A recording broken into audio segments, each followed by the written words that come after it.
the gerb, and let's get our drive on. All right, guys. So what I thought I would do, right, in this series, because obviously we're going to be driving a lot, right? What I want to try and do is tell you guys a whole bunch of sweet-ass stories, man. And I want to be telling you stories from you know, my experiences and from life and whatnot. And I may even start reading out some of your guys' emails in this show because I assume we're going to be driving for a long-ass time.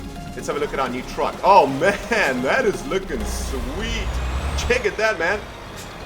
All right, so we know how to get out of this jazz. We need to get our ass out of London. Now, if any of you have driven in London, you will probably agree with me that there is certainly more traffic in London than there is in this game. The traffic in this game does not reflect the true traffic of London. In fact, in London, it's almost impossible to move anywhere. It takes you freaking forever to do anything. Left indicator. Let's make sure there's no incoming traffic. Well, if there is, they're going to have to wait because I got a giant ass container of fertilizer, I think. This is an incredibly explosive truck we're driving right up in here, man. All right, we're going to take a right turn at these traffic lights. But yeah, guys, that's what I wanted to do. I'm going to tell you guys a few stories, and I thought that I would start by telling you the story of the very first job that I got in London, right? And you know, we're playing a game where my job is a truck driver. We're starting in London, so I assumed, you know, it would be a good idea to tell you guys about the very first job that I got in London. So I left South Africa after selling everything that I owned. I sold my car, I sold all of my furniture, my everything, man, to come and live in Europe, to come and start a new life in the first world. And it was a 12, 13-hour flight. And I got here, and the person that I was staying with, my bad, the person that I was staying with was working, right? So I had to find my way from Heathrow Airport all the way to their flat. Oh, I'm on the wrong side of the road here, my bad. You know, all by myself, really. And man, it was pretty intense using the tube system for the first time and whatnot. Oh wait, I have to obey the speed limit, right? I don't know what the speed limit is. I think it's 30 miles an hour. So let's make sure we don't go over 30 or we're going to get our ass fined. I assume there are cameras everywhere in London. So anyway, I got to this flat and the person that I was working with, it was a girl. Okay, I know what you guys are thinking. It was a girl.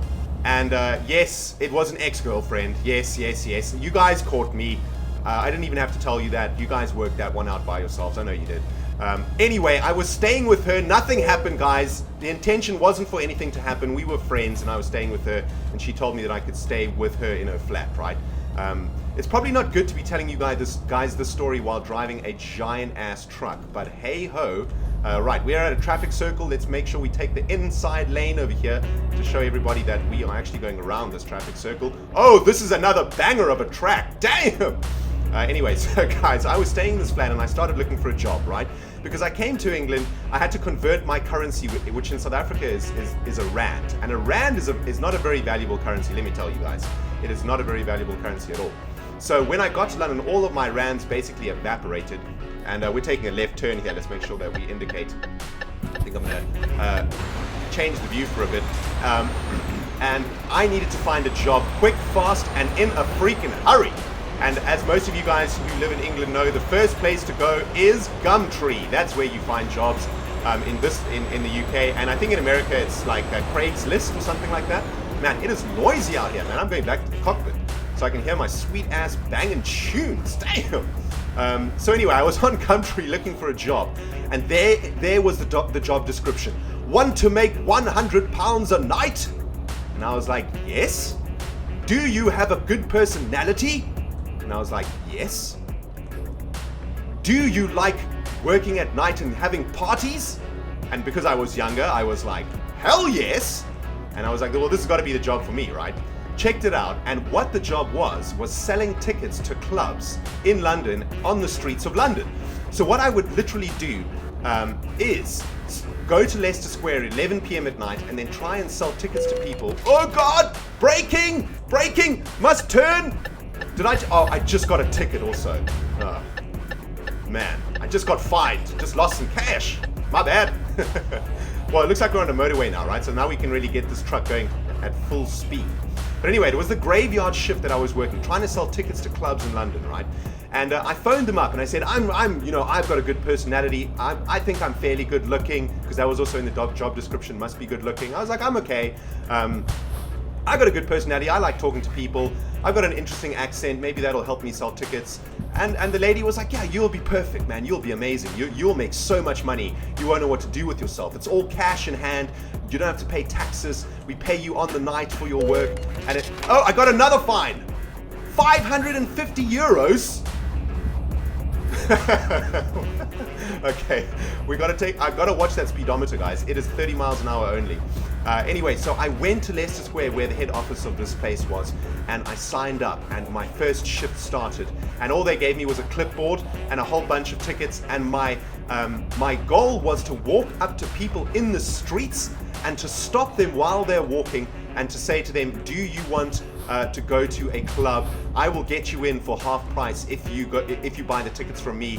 Or, I would say, you'll all get a free drink if you buy the tickets from me. If some of you guys have ever done this job, let me know in the comment section below. I'd love to know if you've had the same experience. Now, with me that night, just starting up, was a guy from Australia. And he was literally the kind of guy who walks into a room or walks into a club or into a bar and just owns it, man. He's like the king of the world. Everybody wants to be with him. Everybody wants to know him. All the girls, are all over him all the time, like the most charismatic guy that you'll ever freaking meet, man. He was amazing.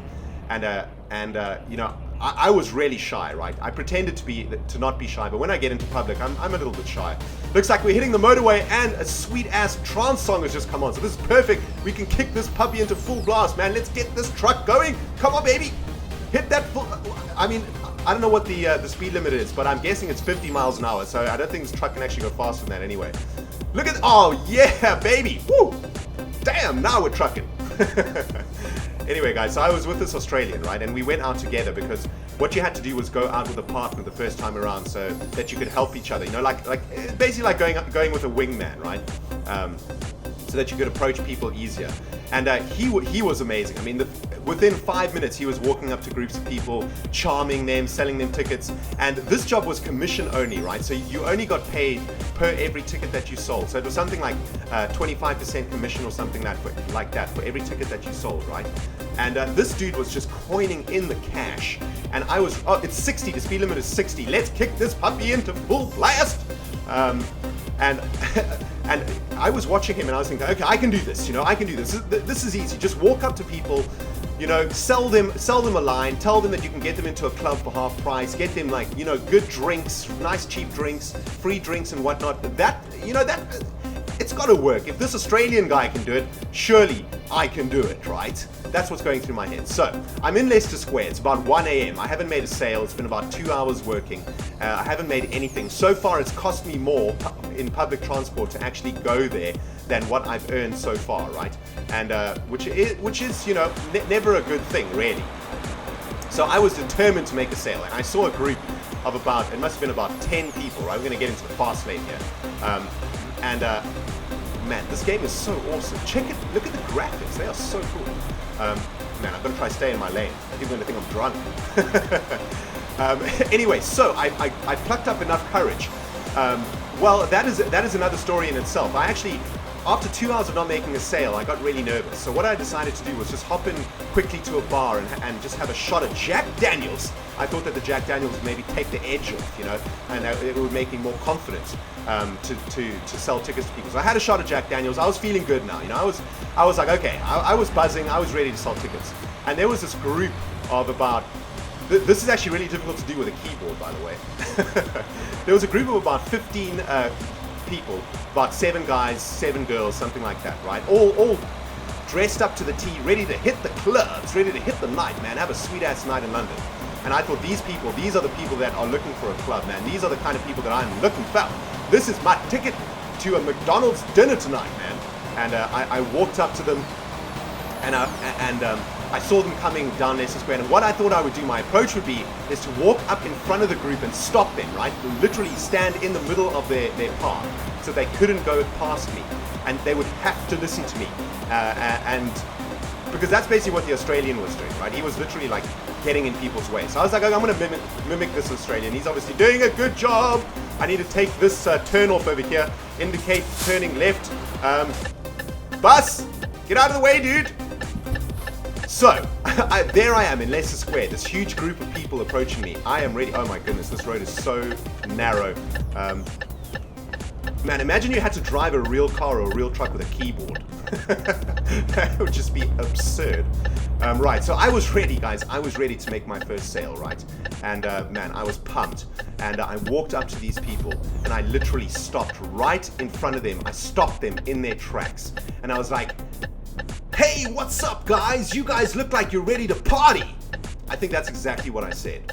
And there was a stunned silence. An awkward, horrible, stunned silence, man. I mean, they were not happy that I literally just stopped them. And I presume that there were a few guys that were talking to some girls. There was some flirting going on, and I literally just killed the vibe. And I recognized it happening, and I sort of stumbled over my words, and I was like, no. If you buy tickets from me, you'll get them half price and a free drink. It's a really good deal.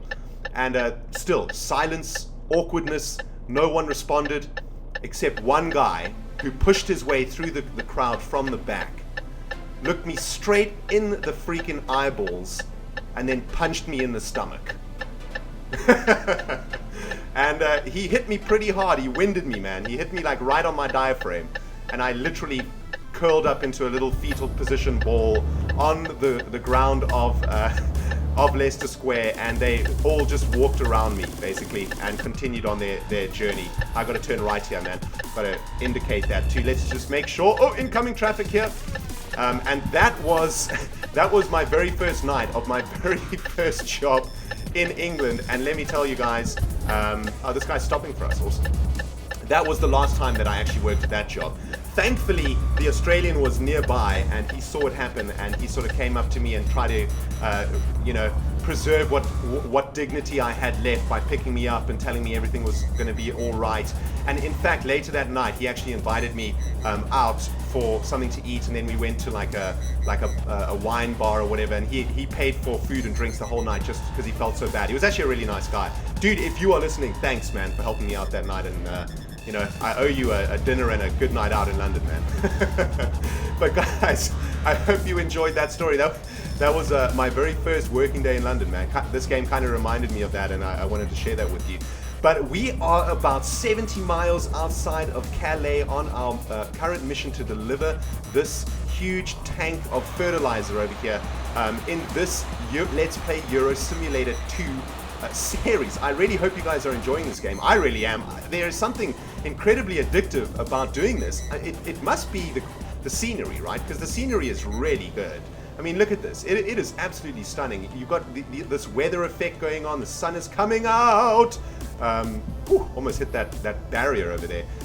It's really, it does feel quite realistic, although I doubt you'd be able to take corners like this at this kind of speed in a truck. But whatever, we ask no questions. It is, after all, a game. But guys, now, ooh, look, there's the sea. Spotted the sea first. I get the freaking cookies when we get to our destination, man. That is a game my brother and I used to play when we used to drive to our coastal town for holiday. Whoever saw the ocean first would get the cookies at the end of the journey, would get the loot, basically. And my brother always used to win, but I have a sense that my parents let him win because he was younger than me. You know what I'm saying? Freaking Goxie. Goxie, I will have my revenge. I will get my freaking cookies back. It's the last thing I do. But guys, we got 50 miles to go before we get to Calais. And I think we've gotten to the end of this episode. What a ridiculous video this has been. But I've really enjoyed it, guys. And if you have enjoyed it too, now is the moment in time to let me know what you think in the comment section below. If you guys enjoyed this video, then we will continue with this series. If you hated it, then, well, this will be the first and last video of Euro Truck Simulator 2012. Oh, 2013, I think. I've probably got the name of this game completely wrong in this video. But guys, thank you so much for watching, man. I will catch you in the next video where we will be continuing on our journey down this very picturesque highway on our way to Calais, France to deliver this fertilizer. This has been Rendog playing Euro Truck Simulator 2. We will see you in the next video, my friends. Goodbye.